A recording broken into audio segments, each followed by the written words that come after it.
হাই বন্ধু বান্ধৱীসকল, মই আজি এটা ঢকলা ৰেচিপি লৈ আহিছোঁ।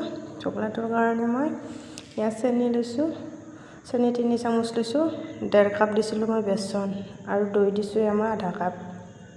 এইখিনি দৈ ফেটি লৈছোঁ। এইখিনি চেনিখিনি মোৰ গুড়া নাছিলে, গোটা চেনি আছিলে, সেইকাৰণে ডাঙৰ ডাঙৰ আছিল চেনিখিনি, আৰু অলপ ৰিফাইন দি লৈছোঁ। এইখিনি গুলি লৈছোঁ। মোৰ ফেচবুক পেজ আৰু ইউটিউব চেনেললৈ সকলোকে স্বাগতম জনাইছোঁ। ফেচবুক পেজখন ফ'ল' কৰি দিব আৰু ইউটিউব চেনেলটো ছাবস্ক্ৰাইব কৰি দিব। চেনেলটো কোনোৱে ছাবস্ক্ৰাইব কৰি নিদিয়ে, ইউটিউব চেনেলটো ছাবস্ক্ৰাইব কৰি দিবচোন সকলোৱে। এয়া বেচন দিলোঁ, বেচন 1.5 কাপ দিছোঁ মই। সেইখিনি মই গুলি থৈ দিছোঁ অলপ সময়, পানী গৰম হ'ব দিছিলোঁ। আৰু এতিয়া এইখিনিত মই অকণমান চ'ডা দিছোঁ, দি পেলাই এইখিনি কেক টিনটোত দি দিছোঁ। কেক বনোৱা টিনটোত, ষ্টিলতো দিব পাৰে, এইটো দিব পাৰে।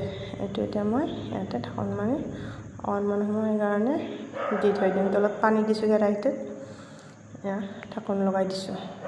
তাৰপিছত ৰেডি হৈ যাব আমাৰ ঢকলা। এয়া হৈ গ'ল। এতিয়া ইয়াতে মই তৰকা লগাম। ইয়াতে মই বেহৰ আৰু নৰসিংহৰ পাতেৰে তৰকা দিছোঁ, নহ'লে ড্ৰাই হয় বহুত ঢকলাটো, সেইকাৰণে তৰকাটো দিলে অলপ হেৰি হয় আৰু শুকান শুকান ভাৱটো নোহোৱা হয়।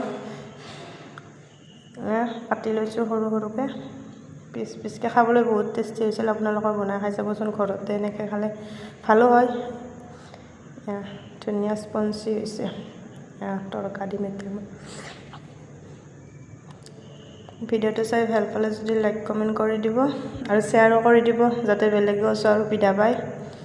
এনেকৈ জনাবিলাকেতো জানে, নজনাবিলাকৰ কাৰণে দিছোঁ। আজিকালি মোৰ ভিডিঅ'বিলাকত ভিউজ নাহে এনেকৈ।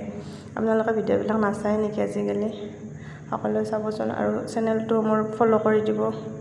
আকৌ এবাৰ কৈছোঁ, আমি খাইছিলোঁ, খাবলৈ বহুত টেষ্টিয়ে হৈছিলে আৰু ভালেই হৈছিলে।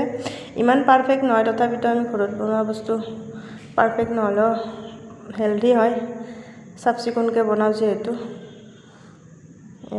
ৰেডি ঢকলা আমি খাইছোঁ, আপোনালোকে বনাই খাই চাব। আজিলৈ আহিছোঁ, বাই।